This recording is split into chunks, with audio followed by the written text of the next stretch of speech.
উল্টা যখন যুদ্ধের দামামা বেজে উঠবে, তুমি তো ভয়তে পিছনের দিকে পালাবে। তুমি যখন কাপুরুষের মতো এই ল্যাংড়া পাওটা নিয়ে পিছনের দিকে যখন ভাগতে থাকবে, তখন তোমার দেখা দেখি জিহাদের ময়দান থেকে অন্যেরাও ভেগে যাবে। তোমার যাওয়া দরকার নাই। আমর ইবনুল জমুহ বুড়ো মানুষ, বয়সে বুড়ো হইলে কি হবে, চামড়ায় বুড়ো হইলে কি হবে, দিলটা ছিল পরিপূর্ণ ইমানে বোঝায়। মুনাফিক ঈমান ছিল না, চরিত্রহীন ঈমান ছিল না তার ভিতরে। বিবিকে বললেন, বিবি তুমি আমাকে ভেবো না, আমি জিহাদের ময়দান থেকে পালিয়ে আসব। যুদ্ধের দামামা যখন বেজে উঠবে আমি ভয়তে দূরে সরে যাব। সম্মুখ যুদ্ধে যখন তরবারির ঝনঝন আওয়াজ হবে, সে আওয়াজ শুনে আমার দিলে ভয় লাগবে, আমি পালিয়ে আসব। এমন কি ভেবো না, আমি নিয়ত করেই ফেলেছি এই ল্যাংড়া খোড়া পাওটা দিয়ে খোড়ায় খোড়াইয়া রাসূলুল্লাহর পক্ষে দ্বীনের ঝান্ডা ধরবো, আল্লাহর হাবিবের পক্ষে তরবারি ধরবো। আমার শেষ নিঃশ্বাস পর্যন্ত আমি যুদ্ধে মাঠে থাকবো। মা বোনরা যারা আছেন, মাগো কলিজার টুকরা মেয়েরা যারা আছেন, বৌমারা যারা আছেন, আমি তাদের উদ্দেশ্যে 2 মিনিট একটু কথা বলতে চাই। মা, ঘরের শান্তি নারীর কারণে, ঘরটা জাহান্নাম হয় নারীর কারণে। পুরুষ হাজার কষ্ট করে ঘরে গিয়ে যদি নারীর একটু ভালো আচরণ, মানবিক ব্যবহার পায়, পুরুষের দিল থেকে সব দুঃখ, কষ্ট, যন্ত্রণা আল্লাহ তাআলা উঠিয়ে দেন। ওয়ায়াতুল লাহুম আন খালাকা লাকুম মিন আনফুসিকুম আজওয়াজান লিতাসকুনু ইলাইহা ওয়া জাআলা বাইনাকুম মাওয়াদ্দাতাও ওয়া রাহমা। ও মা, ও বোন, আমার কলিজার টুকরা বৌমা যারা আছেন, স্বামীরা, সন্তানেরা যখন ঘরে ফিরে আসবেন, হাজারো কষ্ট থাক, হাজারো ঝামেলা ঘরে থাক, একটু ভালো ব্যবহার করবেন। আগে ঘরে ঢুকবে, বসবে, মানসিক প্রশান্তি আসবে। এরপরে চাউল নাই, ডাউল নাই, তরি নাই, তরকারি নাই, বিড়ি নাই, সিগারেট নাই, হুক্কা নাই, যা নাই এগুলি পরে, নাকি এগুলি প্রথম আগে? ঘরের শান্তি নারীর কারণে, ঘরের শান্তি অশান্তি কার কারণে? ঘরের ভিতরে খাট আছে, পালঙ্ক আছে, ফ্রিজ আছে, এয়ার কন্ডিশন সব আছে, কিন্তু মহিলা ভালো না। বলেন তো, ঘরে শান্তি না অশান্তি? জান্নাত না জাহান্নাম? আমি মা বোনদের উদ্দেশ্যে এই অনুরোধটুক করলাম, মাগো আপনাদের কারণে ঘর শান্তির, আপনাদের কারণেই ঘর অশান্তি। এই মহিলা সাহাবী, তিনি তার স্বামীর হৃদয়টা বুঝতে পারলেন না। বনু সালামার বুড়ো মানুষ 4টা সন্তানকে রাসূলুল্লাহর হাতে তুলে দিয়েছেন জিহাদের জন্য, এতেও তার মন ভরে নাই। তার চিন্তা হলো, রাসূলুল্লাহর অল্প কয়েকজন সাহাবী, এই কয়েকজন নিয়ে রাসূল কেমনি কি করবেন? আমি বুড়ো মানুষ, আমারও তো কিছু তরবারি পরিচালনার আমারও তো অভিজ্ঞতা আছে। আমি যদি রাসূলুল্লাহর পক্ষে একটু থাকি, অন্তত একটা অস্ত্র আল্লাহর হাবিবের পক্ষে, ইসলামের পক্ষে অন্তত একটা অস্ত্র যদি বাড়ে, তাহলেও ইসলামের কিছু উপকার হলো। দেখছেন কি নিয়ত? ইন্নামাল আমালু বিন্নিয়াত, ইন্নামাল আমালু বিন্নিয়াত। এই বুড়ো মানুষটা তেমন কিছুই হয়তো করতে পারবে না, কিন্তু তারপরেও ইসলামের জন্য, রাসূলুল্লাহর জন্য, জিহাদের জন্য তার দিলের তামান্না। এখন বিবি তারে বলে কি, দেখেন বিবির কথা শোনেন। এই হিন্দ বিনতে আমর বিন হেরাম, তিনি ডেকে বলতেছেন, আরে তুমি বুড়া মানুষ, খামাখা কেন জিহাদে যাবা? তুমি তো জিহাদে গিয়ে একটা ঝামেলা লাগাবা, যখন জিহাদের দামামা বেজে উঠবে তুমি তো ভয়তে পালাবা। এই ল্যাংড়া পাও নিয়ে যখন তুমি পাও টেনে টেনে দৌড়াবে, পালাবে, যুবকদের কলিজার ভিতরে ভয় ঢুকবে। তোমার দেখা দেখি আরো 10 জনের মন ভেঙে যাবে, তারাও জিহাদের ময়দান থেকে পালাবে, তোমার যাওয়া দরকার নেই। পাথর নিক্ষেপ করলো, লোহার একটা টুপি হুজুরের পরা ছিল, হেলমেট, লোহার টুপিটা ভেঙে ওই লোহার টুপি রাসূলুল্লাহর মাথার খুলির মধ্যে ঢুকে গেল। আর একটা পাথর মারা হলো, সেটাকে ফিরাতে গিয়ে কোনোভাবে ফিরানো গেল না। রাসূলুল্লাহর চেহারা মোবারকে লাগলো, দামদান মোবারক শহীদ হয়ে উহুদের মাঠে পড়ে গেল। রাসূলুল্লাহ সাল্লাল্লাহু আলাইহি ওয়াসাল্লামকে গিয়ে ঘিরে ধরলেন, আল্লাহর হাবিবের সাহাবীদের ভিতরে খুব বড় দেহের একজন সাহাবী ছিল, নাম হলো তলহা। সকলে কলিজার থেকে শ্রদ্ধা নিয়ে পড়েন রাদিয়াল্লাহু তাআলা আনহু। এই তলহা রাদিয়াল্লাহু তাআলা আনহু রাসূলুল্লাহকে জড়িয়ে ধরলেন। আল্লাহ নবী বলছেন, তলহা একবার তুমি আমাকে জড়িয়ে ধরো, আর একবার তুমি আমার থেকে একটু দূরে যাও। কারণ কি? তলহা বলছি, ইয়া রাসূলুল্লাহ, এত জোরে আমার পিঠের ভিতরে তীর ঢোকে, মনে হয় যেন পিঠের ভিতর দিয়ে ঢুকে আমার বুক এফোড় ওফোড় হয়ে বের হয়ে যাবে। হুজুর, আমার বুক দিয়ে যদি তীরটা বের হয়ে যায়, ওই তীরের ফলা রাসূলুল্লাহর গায়ের মধ্যে খোসা লাগবে, আমার দেহটা এফোড় ওফোড় হয়ে যাক, আমার দেহটা ঝাঁঝরা হয়ে যাক, আমার হাবিবে কিবরিয়ার গায়ে একটা কাটার খোসা যেন না লাগে, একটা কাটার আঘাত যেন রাসূলুল্লাহর গায়ে না লাগে।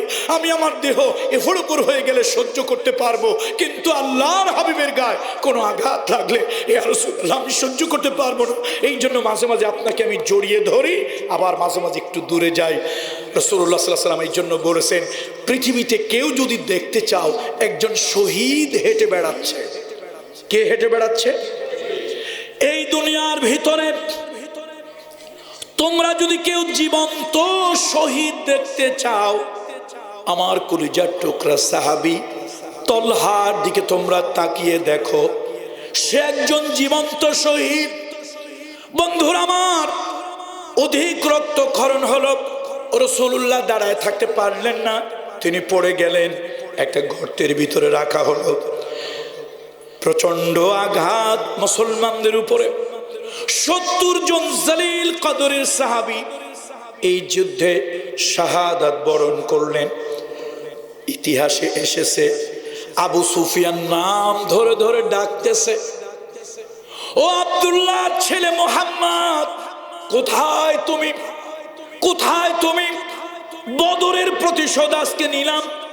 নবীজি কথা বলতে পারছেন না, আল্লাহর হাবিবের কানে আওয়াজ যাচ্ছে, কিন্তু রাসূলুল্লাহর কথা বলার মতো কোনো শক্তি নাই। আবার আবু সুফিয়ান চিৎকার দিচ্ছে, ও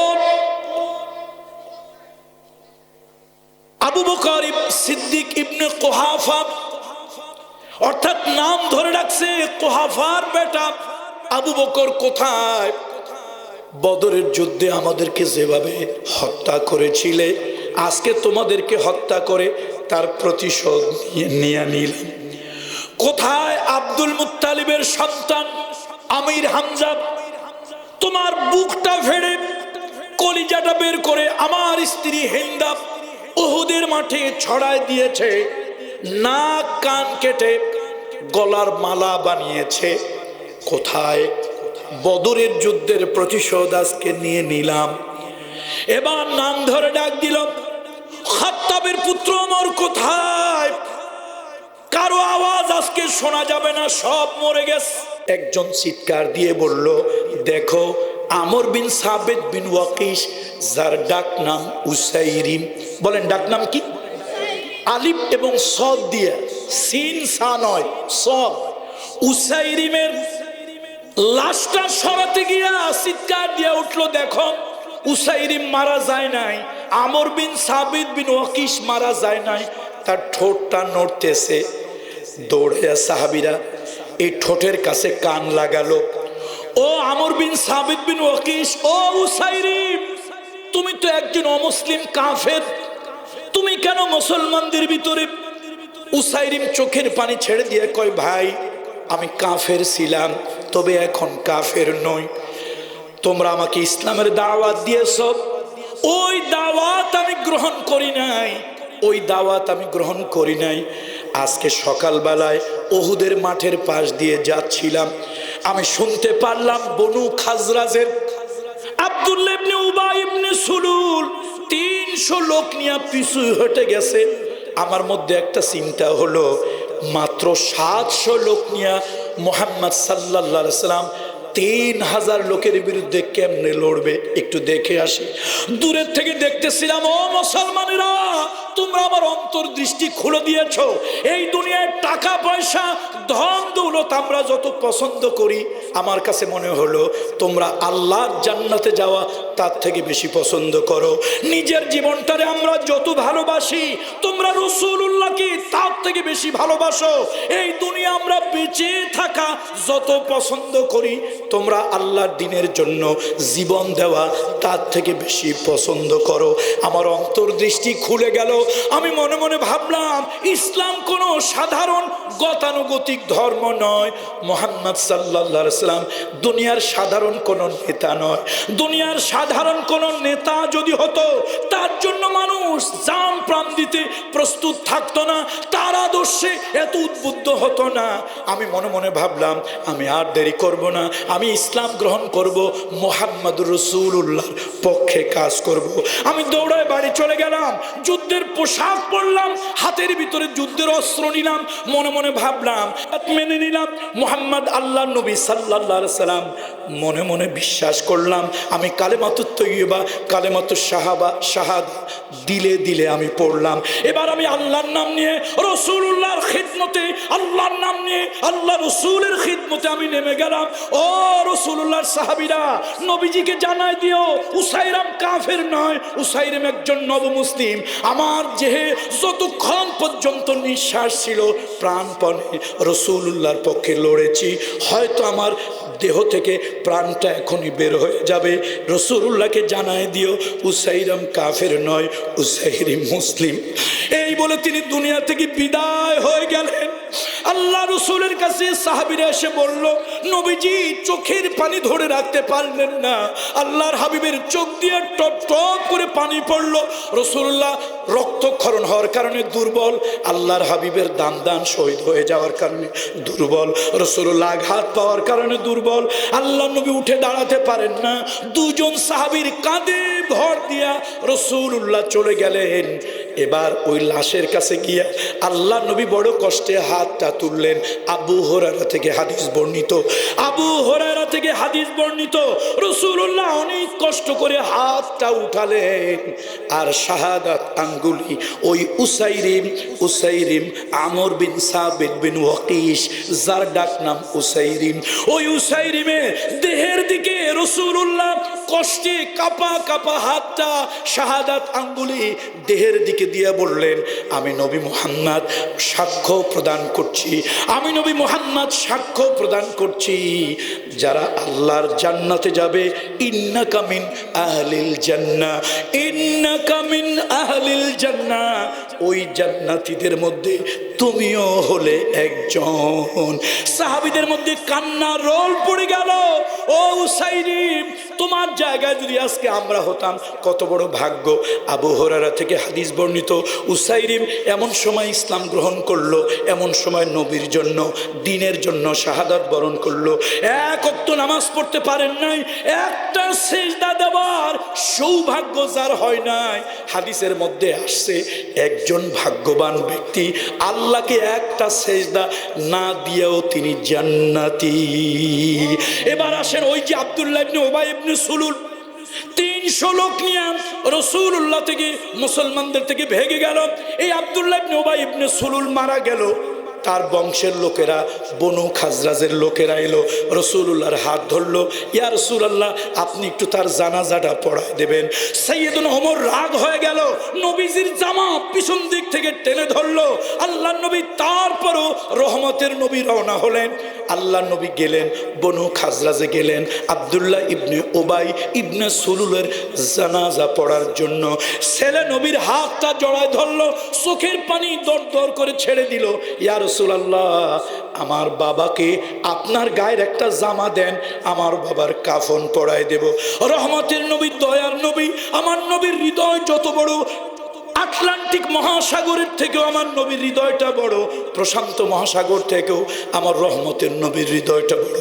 রাসূলুল্লাহ একটা জামা দিলেন, আল্লাহর হাবিব একটা জামা দিলেন। ওই জামাটা আব্দুল্লাহ ইবনে উবাই ইবনে সুলুলের গায়ে পরায় দেওয়া হলো। এবার জানাজা পড়াইয়া ছেলে রাসূলুল্লাহর হাত জড়ায় ধরলো, হুজুর আমার বাবার লাশটা কবরে নামাবো, মেহেরবানি করে রহমতের নবী আপনি একটু নামেন। আল্লাহ নবী আর না করতে পারলেন না, রহমতের নবী কবরে নামলেন।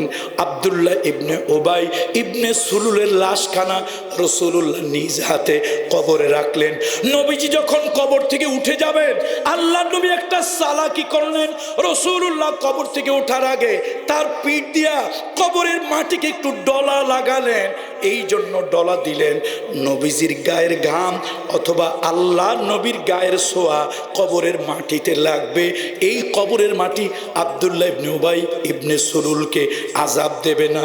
আমার আল্লাহ তাআলা আরশে আজিম থেকে সব কুদরতি নজর দিয়ে দেখে আর হাসে, হাবিব, ও আমার হাবিব, এই আব্দুল্লাহ ইবনে উবাই ইবনে সুলুল আপনার পিছনে নামাজ পড়েছে, আপনি হলেন ইমাম। আব্দুল্লাহ ইবনে উবাই ইবনে সুলুল হলো মুক্তাদি মুসল্লি। আবা আছে, কাবা আছে, জামা আছে, টুপি আছে, পাগড়ি আছে, জুব্বা আছে, সব আছে, কিন্তু সে হলো অন্তরের দিক থেকে মুনাফিক। অন্তরের দিক থেকে কি? মুনাফিক। হে নবী, এই মুনাফিকটার জন্য 1000 বারও যদি আপনি দোয়া করেন, আমি আল্লাহ তাআলা এই মুনাফিকের জন্য দোয়া করব না। ফিদ্দরকিল আসফালি মিনান নার, ফিদ্দরকিল আসফালি মিনান নার। এই মুসলমান নামধারী, এই প্রতারক, এই মুসলমানের ভেষধারী, এই প্রতারক, মুসলিম নামধারী এই কুলাঙ্গার, ওর জায়গা হবে জাহান্নামের তলদেশে। ইমানদার গুনাহগার, ইমানদার গুনাহগার, ইমানদার মুসলমান, মুসলমান গুনাহগার জাহান্নামের উপরে থাকবে। এই দুনিয়ায় যা পাপ করছে ওই পাপের শাস্তি দিয়া আল্লাহ তাকে টেনে জান্নাতে নিয়ে যাবে। এই জন্য ইমানদার গুনাহগার, মুসলমান গুনাহগার জাহান্নামের উপরে থাকবে। একদিন না একদিন জান্নাতে আল্লাহ নিয়ে যাবে। দুনিয়ার সব আল্লাহ অস্বীকারী, আল্লাহ অস্বীকারী সব কাফেরেরা জাহান্নামের মাঝখানে থাকবে।